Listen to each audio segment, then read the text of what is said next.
Hello guys, നമ്മളെ പുതിയതായിട്ട് സ്വാഗതം. ഓക്കെ ഗായ്സ്, എന്തായാലും നമ്മളെ കമ്പനി ബസ് എടുത്തിട്ടാണ് പോകുന്നത്. ബസ് വോൾവോ ബസ്സാണ്. അപ്പൊ ഏതാ ബസ് പറഞ്ഞു കഴിഞ്ഞാല് നമ്മളെ വണ്ണസിന്റെ ബസ്സാണ് കേട്ടോ. ശരിക്കും പറഞ്ഞാൽ നമ്മളെ ബസ് സിമുലേറ്റർ തരുന്ന സാധാ ബസ് തന്നെയാണ്. പിന്നെ നമ്മള് വേറെ മോഡായിട്ട് ഇറക്കുന്ന ബസ്സുകളില്ലേ, ഇത് എന്ന് പറഞ്ഞാൽ നമ്മളെ പെയിന്റിങ് ചെയ്തൊരു ബസ്സാണ്. വണ്ണസിന്റെ സ്റ്റിക്കർ ഒട്ടിച്ചൊരു ബസ്സാണ്. അപ്പൊ ഇതെങ്ങനെ ചെയ്യലെന്ന് ഞാൻ പറഞ്ഞുതരാം. ഗൂഗിളിൽ പോയിട്ട് നമുക്ക് ഇഷ്ടമുള്ള ഒരു ബസ്സിന്റെ പേര് പറയാ. ആ പേര് പറഞ്ഞിട്ട് അതിന്റെ പെയിന്റിനെ പറ്റി പറയാ. അപ്പൊ ആ പെയിന്റിനെ പറ്റി അവിടെ കുറെ വന്നിട്ടുണ്ടാവും. അതിൽ ഏതെങ്കിലും നിങ്ങൾക്ക് ഇഷ്ടപ്പെട്ട ഒരെണ്ണം ഡൗൺലോഡ് ആക്കിയാൽ മതി. എന്നിട്ട് നമ്മൾ ഇതേ മരിക്ക് വന്നിട്ട് നമ്മള് പെയിന്റ് കൊടുത്താൽ മതി ഗൈസ്. അത്രേ ഉള്ളൂ, സിമ്പിൾ ആണ്. ഓക്കെ, നമുക്ക് എന്തായാലും പുതിയൊരു ട്രിപ്പ് മേലൊക്കെ വന്നിട്ടുണ്ട് കേട്ടോ. പിന്നെ വേറൊരു കാര്യം എന്താ വെച്ചാൽ നമ്മൾ വണ്ടി മൊത്തം മോഡിഫിക്കേഷൻ ചെയ്തിങ്ങനെ. അപ്പോൾ അത് എടുത്ത് പറയുകയാണെങ്കിൽ കുറെ ഉണ്ട് പറയാന്. നമുക്ക് എന്തായാലും പറഞ്ഞു തീർക്കാം, അതാണ് നല്ലത്. നമ്മള് ചില്ലിന്റെ ഇവിടെ ലൈറ്റ് വെച്ചിട്ടുണ്ട്. പിന്നെ ഹെഡ് ലൈറ്റുമ്പോ ഒരു ലൈറ്റ് വെച്ചിട്ടുണ്ട്. പിന്നെ നമ്മളൊരു ബമ്പർ കൊടുത്തിട്ടുണ്ട്. അടിയിലൊരു ലിപ്പ് കൊടുത്തിട്ടുണ്ട്. ബമ്പറുമ്പോ ലൈറ്റും കൊടുത്തിട്ടുണ്ട്. പിന്നെ നമ്മൾ ഉള്ളിൽ എന്ന് പറയുമ്പോൾ കർട്ടന് കൊടുത്തിട്ടുണ്ട്.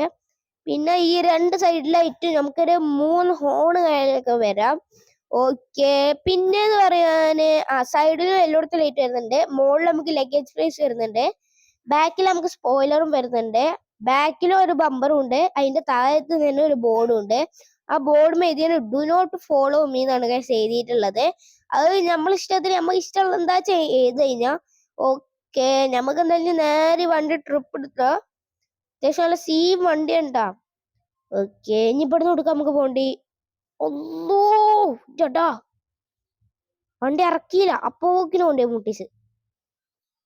വണ്ടിക്ക് എന്തോ ബ്രേക്കിന്റെ എന്തോ പ്രശ്നം ഉണ്ട് തോന്നുന്നുണ്ട് ഗൈസ്. ഇനി പറഞ്ഞിട്ട് കാര്യമില്ല. ഒന്ന് റിവേഴ്സ്. നിങ്ങൾ വിചാരിക്കും എനിക്ക് ഡ്രൈവിംഗ് അറിയില്ലേന്ന്. സത്യം പറഞ്ഞൊക്കെ ഡ്രൈവിംഗ് അറിയില്ല ഗൈസ്. ഓക്കെ, അപ്പൊ അതിന്റെ പിള്ളേരെ വീട് സബ്സ്ക്രൈബ് ഒക്കെ ചെയ്തോളി. ഈ റൈറ്റ് സൈഡത്തെ മിറർ ഇച്ചിരി ചളുങ്ങിയുള്ളൂ. അവിടെ ബ്രേക്ക് ശരിക്കും കിട്ടണില്ല ചേട്ടാ. പ്രശ്നം പകുതി കിട്ടുന്നുണ്ട്. പകുതി നടക്കാം. നമുക്ക് നേരെ ബാക്ക് എടുക്കാം. ഓക്കെ, തിക്ക് തിരിക്ക് തിരിക്ക് തിരിക്ക്. ഓക്കെ ഗൈസ്, നമുക്ക് നേരെ നമുക്ക് അവിടെ എത്തിയിട്ട് കാണാം. ഓക്കെ, ഇവിടെ ഒരു പാലം വരുന്നുണ്ട്. അടിയിൽ കൂടി പോയ അടിയിൽ കൂടെ പോവല്. അവിടെ നമ്മളെ റെയിൽവേ സ്റ്റേഷനിലല്ല, സോറി, അവിടെ ട്രെയിൻ ക്രോസ് ചെയ്യുന്ന സ്ഥലമുണ്ട്. പക്ഷെ നമുക്ക് പാലത്തിന് മുകളിൽ കൂടെ പോകണ്ട. അടിയിൽ കൂടി പോയാൽ നമുക്ക് എത്തേണ്ട സ്ഥലത്ത് എത്തൂല. ഒരു ലോറിക്കാരനുണ്ടല്ലോ, മെല്ലെ പോടാ.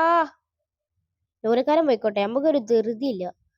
പിന്നെ കണ്ട ഡാഷ്ബോർഡ് മേൽ എന്റെ പേഴ്സ് ഇരിക്കുന്നുണ്ട്. പക്ഷെ എൻ്റെ ഉള്ളിൽ ഒന്നും ഇല്ലാന്നുള്ളൂ. ഓക്കെ, എടാ ബ്രേക്ക് കിട്ടണില്ലവരേക്ക്. ഇനിയിപ്പോ ഈ ട്രിപ്പ് കഴിഞ്ഞിട്ട് വേണം ബ്രേക്ക് മാറ്റാൻ. അപ്പോ പിന്നെ മയം പെയ്തു. ഇനി ഇത് എപ്പോഴാവോ കഴിയുക. അല്ല, മയം പെയ്യുന്നത് നല്ലതുമാണ്. ഓക്കെ, ടൂറിസ്റ്റ് ബസ്സിലെ പോകുന്നുണ്ടെങ്കിൽ നമുക്ക് ക്യാബിനിൽ AC കിട്ടൂലല്ലോ, അപ്പൊ ചൂടുക്കും. പക്ഷെ ഇത് വോൾവോ ബസ് ആയതുകൊണ്ട് നമുക്ക് എല്ലായിടത്തേക്കും AC വരുന്നുണ്ട്. ഓക്കെ, ഇതെന്താ ഡോറിനും ഭ്രാന്തളിക്കുക. ഇടക്കിടക്ക് ഡോർ ഇങ്ങനെ തുറക്കണേ. സീനില്ല, ജസ്റ്റ് ഒന്ന് മാപ്പ് മാറിയതാണ്. ഓക്കെ, നമുക്ക് നേരെ പറപ്പിച്ചു വിടാൻ ലേറ്റ് കണ്ടിട്ടെ. ഓക്കെ, ഇപ്പൊ എല്ലാ ലേറ്റും ഇട്ടിട്ടുണ്ട്. ഓ, എന്തൊരു മഴടാ, സ്പീഡ് വിട്ടിട്ടോ ഈ പറഞ്ഞ. മാറിക്ക്, എല്ലാരും മാറിക്ക്. എടാ ഡോറെന്താ ഭ്രാന്തളിക്കുക, തുറന്നുകൊണ്ടൊക്കെ ഇട്ട് ഡോറ്. ഫൈനൽ ഇങ്ങനെ ബസ് സ്റ്റാൻഡിൽ എത്തിയിട്ടുണ്ട്. ഓക്കെ, അങ്ങനെ സേഫായി നമ്മളെ പാസഞ്ചേഴ്സിനെ എത്തിച്ചിട്ടുണ്ട്. അപ്പൊ എന്തായാലും ഇത്രയുള്ള വീഡിയോ. എല്ലാവർക്കും ബൈ ബൈ.